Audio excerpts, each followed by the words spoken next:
All right, welcome back to Patient Win Insider. I'm Nick Moen, and today I'm joined by Marc Heffner, founder of NuParadym, a fractional CMO and marketing strategist who brings over 30 years of experience from Fortune 500 companies to DSOs and now private practices. Marc helps practices cut through the noise of tactics to build real marketing strategy, and he's also integrating generative AI into operations to drive smarter growth. Today, we're driving into what's working, what's broken, and where the future of marketing and dentistry is heading. Thanks for hopping on, Marc. Really excited to have this conversation. Nick, thanks for inviting me. I'm really excited to get together with you and talk about where dentistry is going and how generative AI is really wrapping itself in to organizations and how it is helping them grow. Yeah, absolutely. Well, let's start from the beginning. I'm just curious, when you step into a practice working on consulting with them, how do you kind of define what their ideal patient is? Like where, how do you break it down to make sure that they're getting what they want out of that patient from a strategy perspective? Really, my first step is instead of me defining them, I actually talk with the organization, the doctor, the office manager. I go, who is your ideal patient? What are you guys looking for? And then when they can't tell me who that is, that immediately says it's a red flag. Or the other answer is it's everybody. And then I'm like going, well, then if you're trying to be everything to everybody, you're nothing to nobody. And the whole thing about marketing is creating differentiation. I live here in Southern California, but I work with dentists around the world, believe it or not. And what I have found is it's the barriers to entry into dentistry is really just having the dental degree, and then everybody is opening up a practice. Here in Southern California, I have on one corner, just half a mile from me, I have 5 dentists on one corner. And I'm like going, so why are there so many dentists on this corner, for one? And the second one is what makes them all different? Why do I want to go to him as opposed to her, as opposed to them? And that's where the magic of marketing comes in. It's creating differentiation and what makes you different from everybody else in the market. All the other dentists on that corner in that area, really what you like to look at is dentistry is local. So you really got to look at your local competition. And generally here in the US, people drive about 5 miles to go to the dentist. And so you really got to look at what that patient portfolio or what that patient demographic looks like within that 5-mile radius of that office. Now, if you're a multi-practice location, you might have different patient personas or different patients for each office. And if you're a specialty, that's a whole different thing that you got to look at. There are a lot of things going on when we talk about dentistry and what is that differentiation. So it's really defining that first, and it's a strategy first. Once you have the strategy in place, your unique value proposition, what makes you different, and you're able to explain that, everything else falls into place. It becomes simple stupid at that point.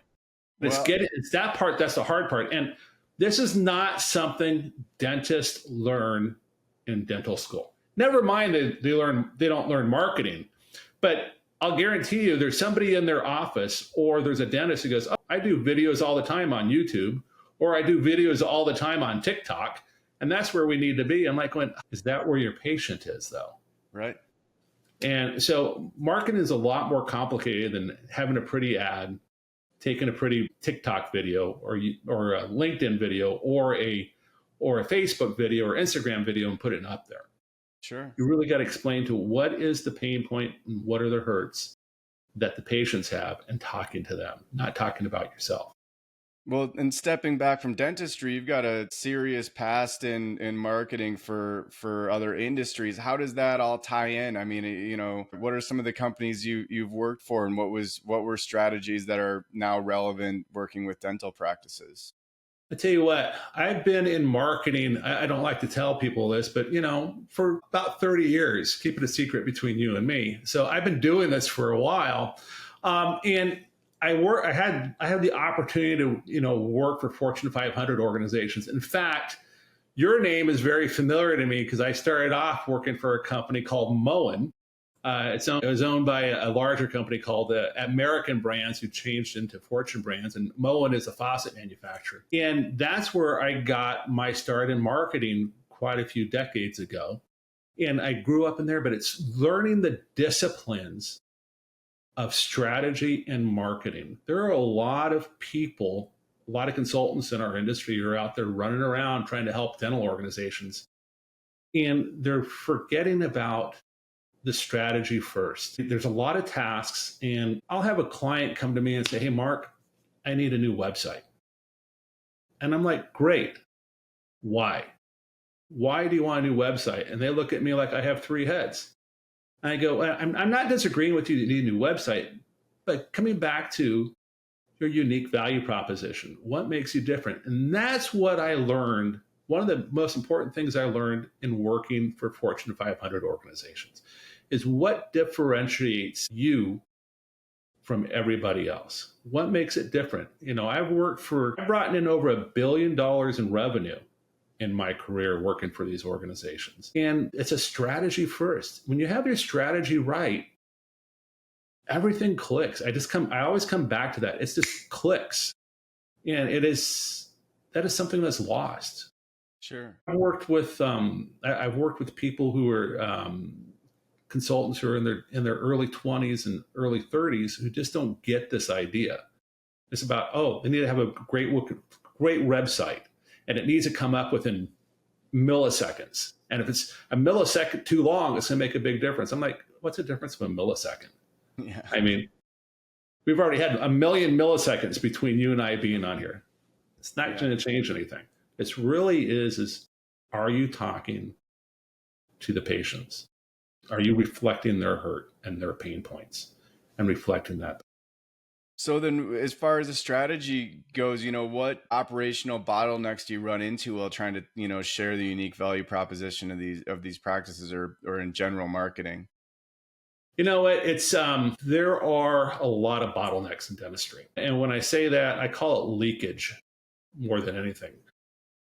I can put together a great marketing plan, and I used to work for a DSO here in Southern California, and when I came in there, I started talking to the whole organization.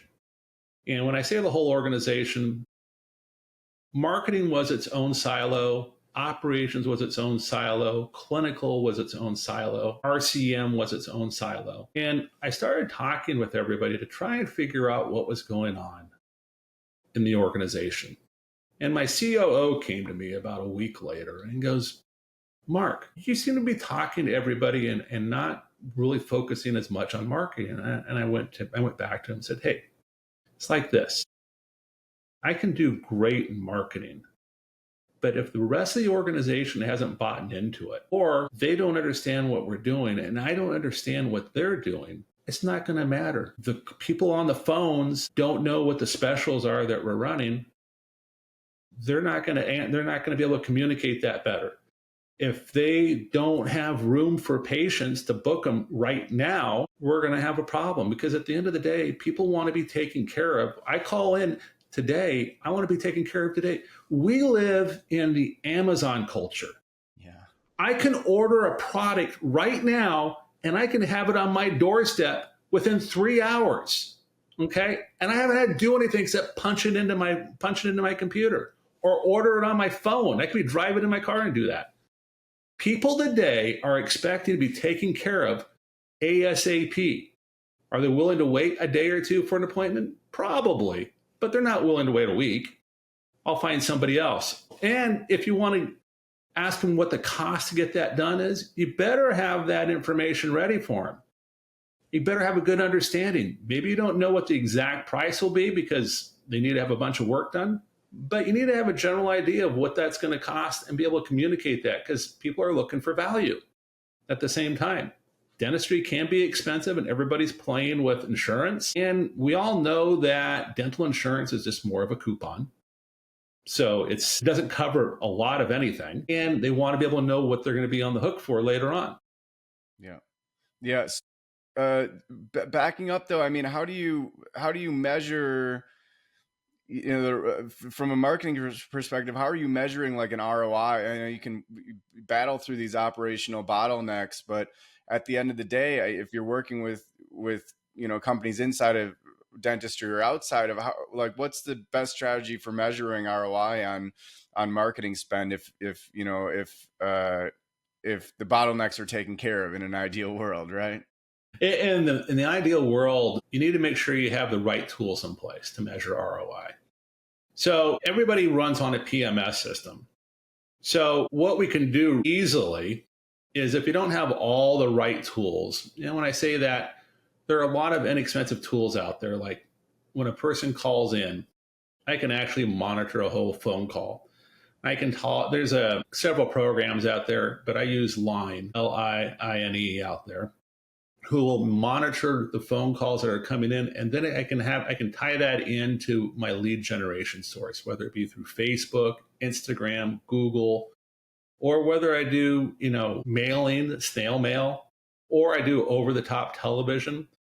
And I can measure all of those metrics as they come in. Where did that lead come from? And the great thing is, when a person calls in and when they touch me in any of those, that system allows me to know where I've touched them the first time. And I can track that all back in all the other places. It all rolls it back up so it doesn't multiple count them. So if you know what I mean. So some marketing systems will count an individual 4 or 5 times when they go to 4 or 5 different platforms. Because guess what? Marketing doesn't happen the first time you see my ad. 5 or 6 repetitions before you recognize it. And then it takes a few more times before you act. Expecting it, a lot of dental organizations expect it to hit. All I need to advertise once. I go, oh no, it doesn't work that way. It takes time for people to recognize your brand. It takes time for people to recognize the offer. It takes time for people to respond. But then you have the pieces in place that you're able to track it. So I can track where the ads are coming from. And then I can roll up the PMS system and pull that in, believe it or not, into an Excel spreadsheet. And I can roll all the patients up. And then I can use generative AI and use what we call use RAG, or also called Notebook LM. I can put the data in there where it stays HIPAA compliant. And now I can run the ROI really simply and give me what that ROI number is. And I'm generally looking from marketing for an ROI to be at least 4 times or greater on the marketing spend. And you need to understand how quickly that stuff takes. I mean, and the thing is people want immediate gratification on the dental side, on the ownership side. And I'm like, guys, this takes time. If you're looking for an immediate ROI on marketing, you might as well go put your money into the stock market. Yeah. You're in the wrong place. Marketing is an investment. And it's a strategic investment in growth of your business. And when it slows down, you can't pull those marketing dollars away. That's when you actually double down when marketing slows, because guess what? Your competition's done. They've pulled their marketing dollars away. Right. So, it's as far as different channels, though. I mean, you were mentioning all the different channels, and it sounds, sounds like that's the strategy. You got to have a lot of touch points, but what would you, breaking it down, maybe like what would be, or in your experience here, what channel have you seen the quickest returns on? And then what channel have you seen the biggest returns on? The quickest returns I've really seen is on Facebook and Instagram. And those are actually the cheapest ones too, when you look at the CAC on those, cost for acquisition cost on those. And then you see that start to come up pretty quick. So those are your better ones. But you also got to look at quality and qualifications. You got to qualify those patients as they come in. And that's where the front desk comes in. Being able to qualify the right patients. And it's also having the communication right in your marketing, where you can actually qualify during the communication process, just in the ad itself.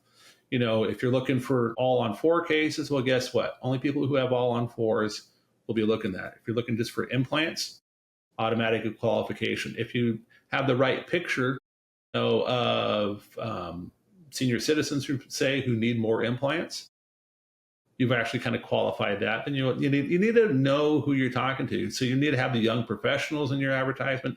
It's amazing how just the words and the graphics that you have can qualify people for your practice and the information you get across. If you're not a pediatric dentistry organization, you probably shouldn't have any pictures of children in your advertising. The other thing is subtly, if you live in an area that has multicultural aspects to it, you need to make sure your advertising talks to those aspects of the areas that your practices are in, the area that you live in. Something to think about. Yeah. Can you share a story, maybe dive a little deeper, maybe a kind of a use case of shifting some of the strategies with targeting to be really specific? Are there any practices that you've helped out lately where there's a specific use case kind of showcasing how this would work? Yeah. So I was working with a client who was doing all on 4 cases, and they were buying their leads, believe it or not, and spending a boatload of money. I won't go into how much, but it was a boatload. I was kind of shocked by it. When I came in there, I said, guys, we're spending way too much money here. How can we reduce this down? So we were buying our leads when we were doing Google ads. We came in and switched that strategy up, moved away from buying the leads altogether, slowed down on the Google spend, picked up on the Facebook and Instagram.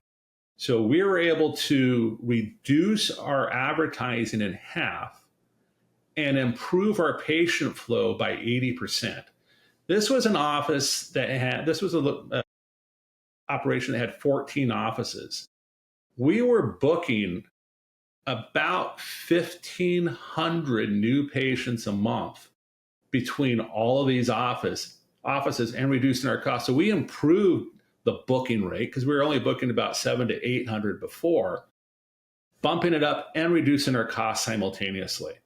So that is where the right strategy worked. And then it was also working. We had people on the call desk that we worked with also. So we did quite a few things on that. So the other part of that is the ads we were running were going all the time, and our calls stopped at like 5 o'clock. Yeah. So I brought in a call center that would stay open until 9. So now we're also you can bring in now AI who will answer your phone calls for you. And you don't even know it's a machine. It sounds like a real person. It's able to handle it. So you're able to do that and reduce costs. You can start answering calls 24/7 and reducing your costs all the way around. It's just, the stuff is changing so rapidly. We couldn't have this conversation about generative AI and answering phone calls 3 years ago. Right. Today, we can do this, and we can improve what's going on without any problem out there and grow businesses. So that's what's so exciting to me. I've been doing marketing, like I said, for a long time, and I still love this stuff. I love it when we write the strategy down and the strategy comes out and the organization just takes off. Yeah. It's just golden. It's the elixir that makes me really happy. How else is AI folding into your strategies that you're? You know what? It's a great tool to have, but it's not designed to replace people out there. That's what I really want to emphasize. There's a lot of fear about that. But what it is doing, it is changing things the way it works. And it's called speed to market. So the big thing about marketing is how quickly can you turn things out and how quickly can you get things there. So with generative AI, we're able to get to market a lot quicker. And when I say that is when you write content that you want to post out onto Facebook and Instagram, we're able now to generate that content, and AI does it, gets you about 70 to 80% of the way there. Whether it's a video, whether it's a word, whether it's content that you're writing out, whether it's pictures, it's able to get us there right away. Then it just takes a little bit of human work to get us the next 20 to 30% there, and you're done. Before it could take a week. Now you can do that in hours, and how quickly you can get things out. I'm sure you're playing with generative AI, you're playing with Chat GPT, Google. In our organization, we use Chat, we use Google, we use Grok, we use Claude. We're also using Notebook LM. We're playing with RAGs, which are retrieval augmented generation systems that keep patient data HIPAA compliant. We're able to take that data, but the most important thing is, so one of the biggest issues organizations have is treatments. There are a lot of organizations who will present treatments that go unfulfilled. And there's a lot of money sitting there. And we're like going, how can we use this data? Why aren't you guys closing? So we'll actually take that patient data and we'll put it into a Notebook LM. And then we'll start asking it questions about all the data that's there about these patients. And we'll go, why aren't they going for treatment? Show us the patterns. And it will spit out the patterns that it sees. Things that you and I, Nick, can't really see what's going on. AI can pick up like that. I used to study spreadsheets and information for days to try and figure this out. And today I'm able to do it in seconds. Honestly, I mean, it's quick. It's really amazing. And it really helps out. Here's another off the wall, different example. I had a client come to me who had 12 offices in the Northeast, and their business wasn't doing great in all of them. And I go, I'm trying to figure out stuff about their business. So I went right into Claude, and I got all the information for all their offices. I said, hey, tell me stuff about this organization. It gave me all the offices' names, how far apart they were, what their hours were, what their specialties were, what their unique value proposition for each of their offices were across the board. And instead of me spending a week or more studying that information, I had that information in my hands within an hour, figuring it out. And I'm on a phone with them at the end of the day going, okay, these are some of the biggest points that you guys have going on that are inconsistent across your practices, and you're duplicating like stuff in the same office a mile away. This is why you're having problems. You have offices that were too close, and you had offices that were way far away. So it's like, guys, you really got to think about this. You're just bolting on things, to get things going. And that's not how you want this to go. You really need to be strategic in where you go with an office and how you grow it. Coming back to that thing I talked about a while ago, is people want to drive within 5 miles. So if you have two offices within a mile of each other, guess what? You're fighting for patients in that office. Never mind all the other offices that are around you too. So you need to be strategic. So I was able to, that type of stuff, Gen AI really helps you with. Okay. So it can really point out patterns. There's some things it's not good at, believe it or not. It can't really add numbers if you don't know what you're doing. Gen AI is kind of stupid with that type of stuff. They got to write other programs in the background that'll help that stuff out. But you got to really know how to use it. And that's how we help organizations, is really put it together, kind of what we call a tapestry, and how you weave Gen AI strategically through your operations. I kind of talked about it earlier, where I kind of come in and knock down silos. And that's really how I also help them with generative AI, is knocking down those silos and getting everything to work together. At the end of the day, marketing is about generating revenue. And we need to understand where the revenue opportunities are, what money you're leaving on the table, and how can you get those things to be more efficient. And Gen AI can help you be more efficient in ways that you just don't understand, in ways I don't understand. I just ask a question. You got to be really inquisitive. So when you're really inquisitive, it'll answer it for you. So where does your, using AI for qualification, bringing in patients, analyzing data, what's your favorite part inserting yourself on top of the tool? Like, what's your expertise in how you, at the end of the day, consume the data and analysis that the generative AI spits out? Again, it really comes down to, Gen AI is just a tool. It's not going to generate the strategy that needs to come with it. You're not going to be able to understand what things you need to tweak. So this is what's important, is that I bring the years of experience. It was interesting. I had I'm working here in the office and I caught Jeez. It hallucinates. Yeah. It lies. And the funny thing about it is it will tell you, or you'll read it like going, well, it knows what it's talking about. But since I've been doing this for a while, I go, hey, Jen, it was actually Chad. I go, Chad, this doesn't seem right. Are you lying to me? And it goes, Mark, you're right. I'm not being accurate in what I explained to you. It's good for that you called me out on this. But that's the experience that I bring in.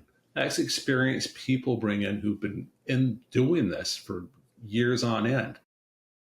You cannot believe everything Gen AI does or says, and you got to be able to question it. And that's experience.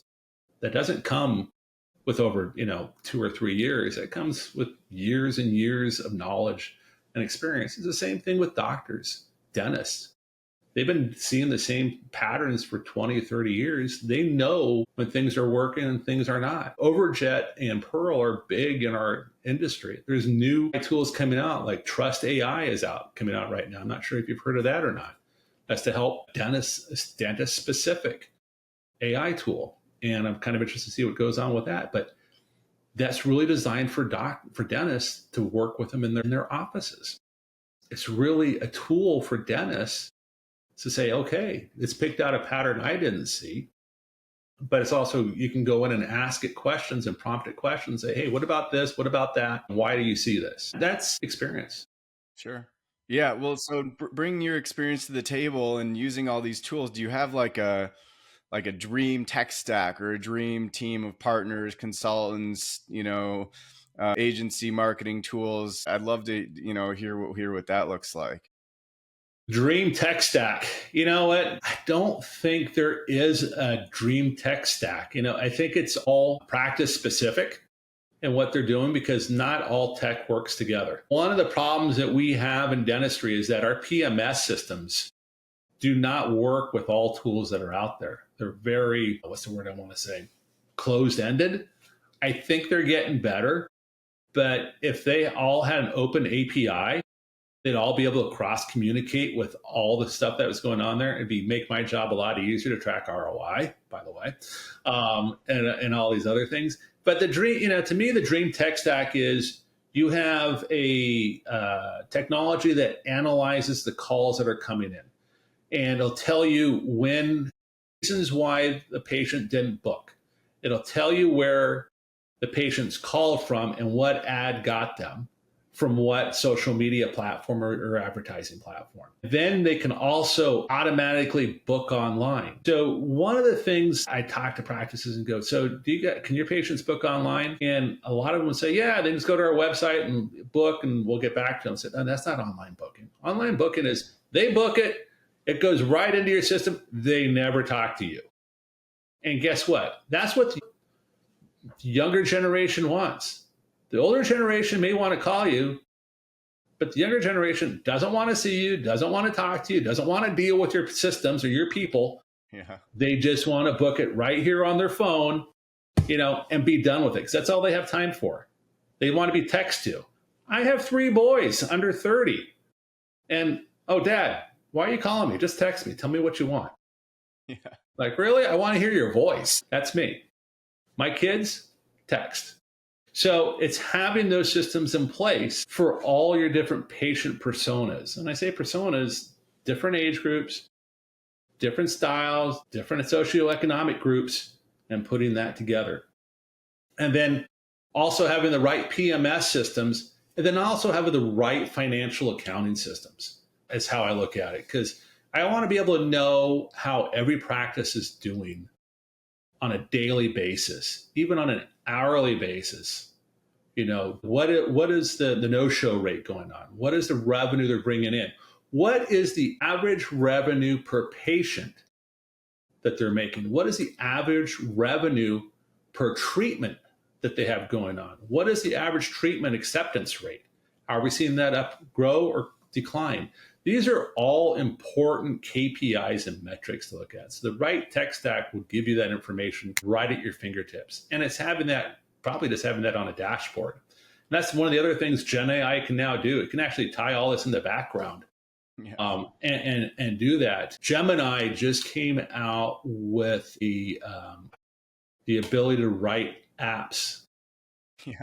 I'm not sure if you played with that or not. I'm forgetting the name off the Seen top it. of my head. Yeah. I wrote my first apps about a year ago using N8N and doing that, because N8N is a workflow system which is HIPAA compliant, unlike Zapier and unlike Make, which a lot of people are familiar with. And I used the new Gemini tool. I mean, it's just like new within, call it the last 15 days, 20 days. And it did it in 5 minutes. And it was all, I just talked into it like I'm talking to you on this mic. Said what I wanted. It worked. Yeah. I was just like floored. So incredible. it's a tool I got to play with more. So I spent a lot of time playing with AI tools, understanding how I can make them work for my clients. But it's fun stuff. We're in an exciting time in our industry and overall. You know, one of the things I always like to hit on is you talk about the right tech stack. I always come back to a study, because I talk with a lot of doctors and say, hey, I don't want to be out on the internet. I don't feel comfortable. I don't want to have my voice out there. And it's interesting. There was actually a study that was done by brand builders out there that surveyed, I don't know, it was 50,000 individuals out there. And they kind of talked about, you know, how important is it to you that each of the following people have an established personal brand? So if dentists want to create differentiation, they need to establish their personal brand. And you know what the number one was that people expect to have a personal brand from? It was their doctor. Okay. Wow. They expect their doctor to have a better personal brand than their employer. Sure. Okay. So they're kind of talking about doctors. I'm throwing dentists into there because dentists are doctors. Dentists need to have their own personal brand. They need to be out there, even if they're in a practice that has multiple associates in it. Each one of those associates need to establish their own personal brand to help themselves grow in their practice and help them get their own patients who will come in. So trust them too, right? I mean, at the end trust. of the day, It's all about trust, and that's it. Just like you, Nick, you're out here doing the podcast here. You're building trust. Just like I'm out doing my own thing with my Next Sleep Academy, training doctors and training on social media and training on marketing and training on Gen AI. That you can find our stuff there. So it's all about building trust, and the best way you communicate is through what we're doing right now. Sure. People want to see video.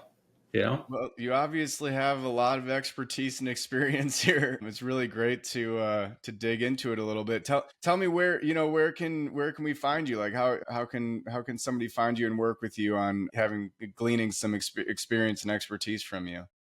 Well, there's multiple ways to find us. The first one I kind of touched on. You can find us. One place is on our YouTube channel at NuParadym. It's spelled NuParadym. On YouTube channel. We have a YouTube channel there. You can also find me on LinkedIn. That's Marc Heffner, MarcHeffner on LinkedIn, and also at NuParadym on LinkedIn. And my email is mheffner@nuparadym.com. It's just right down there in the corner. Those are the best ways you can find me. We're also on Instagram and we're also on Facebook. You can find us there too. Cool, Marc. Yeah, we'll throw some links down at the bottom of the video too. But I really appreciate you taking the time to have an in-depth conversation. It sounds like there's some exciting things going on and you've got your finger on the pulse. Yeah, I try. That's all I can do, man. Nick, it's been an honor and a pleasure talking with you. I really enjoyed our conversation.